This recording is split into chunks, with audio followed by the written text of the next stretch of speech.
चलो स्टूडेंट, आज हम फूड के बारे में डिस्कस करेंगे। फूड यानी भोजन।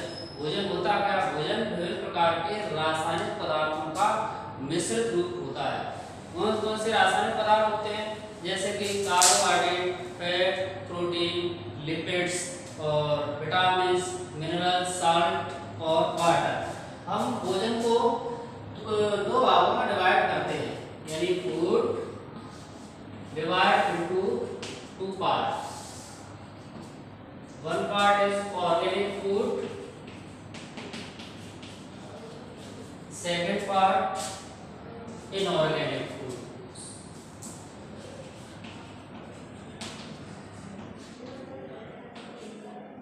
ऑर्गेनिक फूड क्या होता है?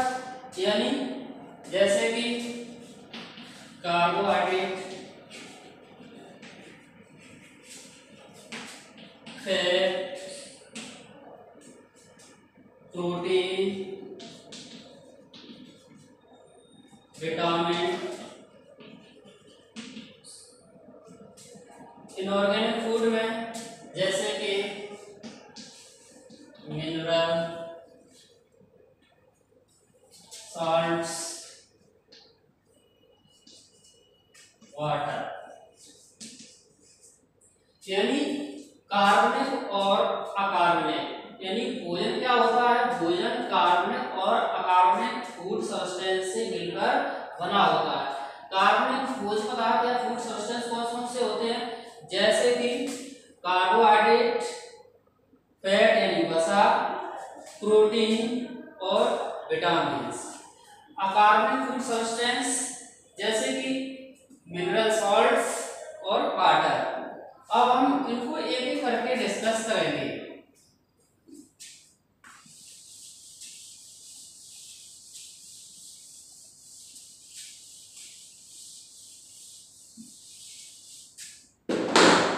जैसे सबसे पहले कार्बोहाइड्रेट।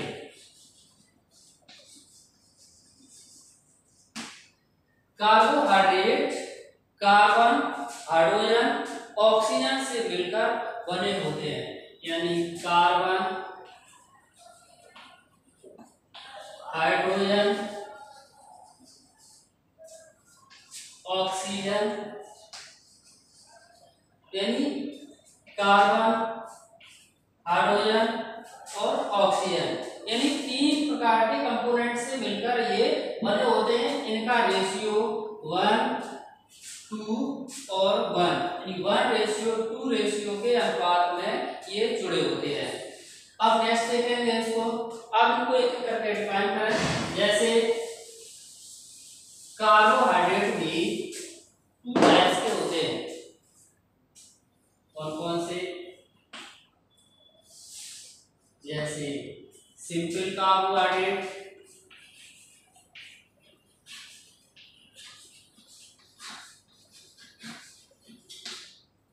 कॉम्प्लेक्स कार्बोहाइड्रेट,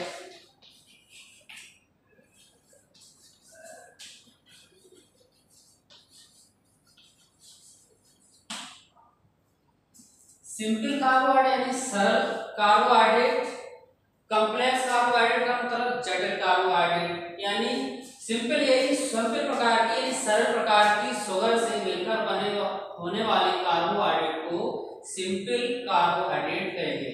जो विभिन्न प्रकार की शुगर्स यानी शर्कराओं से मिलकर बने होते हैं उन्हें कॉम्प्लेक्स कार्बोहाइड्रेट कहेंगे। सिंपल कार्बोहाइड्रेट भी 2 टाइप्स के होते हैं, मोनोसैकेराइड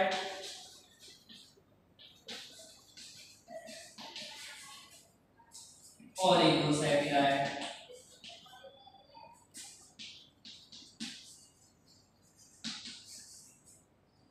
मोनोसैकेराइड क्या होते हैं? ये विभिन्न यानी बिल्कुल, यानी कहने का मतलब कार्बन 1 से लेकर 10 कार्बन, हाइड्रोजन, ऑक्सीजन मॉलिक्यूल से बने हुए पदार्थ को हम मोनोसैकेराइड कहेंगे। कहने का मतलब 1 से लेकर 10 यानी 10 कार्बन, हाइड्रोजन, ऑक्सीजन मॉलिक्यूल्स आपस में जब जुड़ जाते हैं तब इससे एक मोनोसैकेराइड बनता है। जैसे कि example glucose, sucrose, glucose, fructose, ये मोनोसैकेराइड है। दूसरा ऑलिगोसैकेराइड। ऑलिगोसैकेराइड भी कई टाइप्स के होते हैं, जैसे कि हम कह सकेंगे डाइसैकेराइड,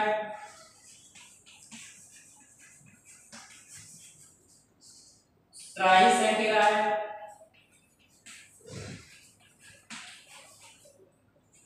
टेट्रासैकेराइड। इसी प्रकार से ये 10 ऑलिगोसैकेराइड क्या होते हैं, 10 मोनोसैकेराइड तक जाते हैं। कहने का मतलब ऑलिगोसैकेराइड पहले शब्द लेते हैं। ऑलिगोसैकेराइड का मतलब होता है 1 से लेकर 10 मोनोसैकेराइड मिलकर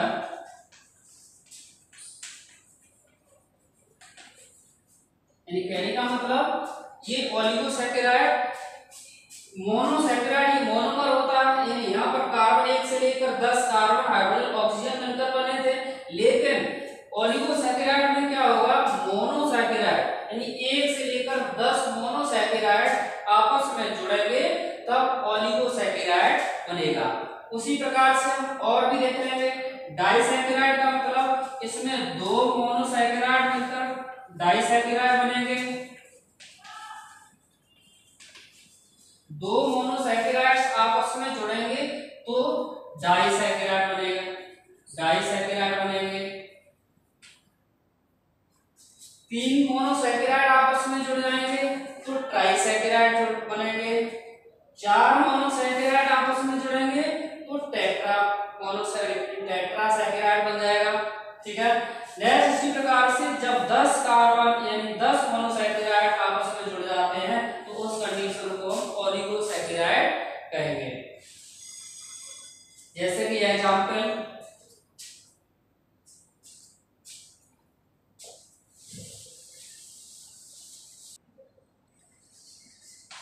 जैसे लैक्टोज, माल्टोज, ये ऑलिगोसैकेराइड होते हैं। अब next complex carbohydrate. Complex carbohydrate कौन कौन से होते हैं, ये विभिन्न प्रकार की शुगर से मिलकर बने होंगे। विभिन्न प्रकार की शुगर यानी एक बहुत प्रकार की यानी कई प्रकार की शुगर्स आपस में जब मिल जाती हैं तो उस कंडीशन को हम कॉम्प्लेक्स कार्बोहाइड्रेट कहेंगे। जैसे एग्जांपल के तौर पर cellulose, starch,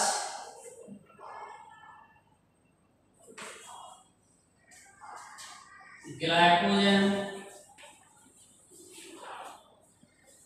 chitin.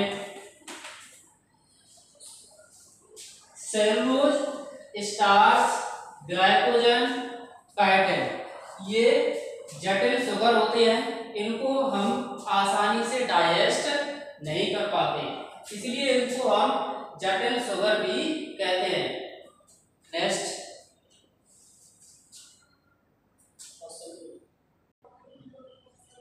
Function of carbohydrate. Carbohydrate का काम क्या होता है, कार्बोहाइड्रेट हमारे शरीर के अंदर जैव कार्यों के लिए ऊर्जा प्रदान करते हैं।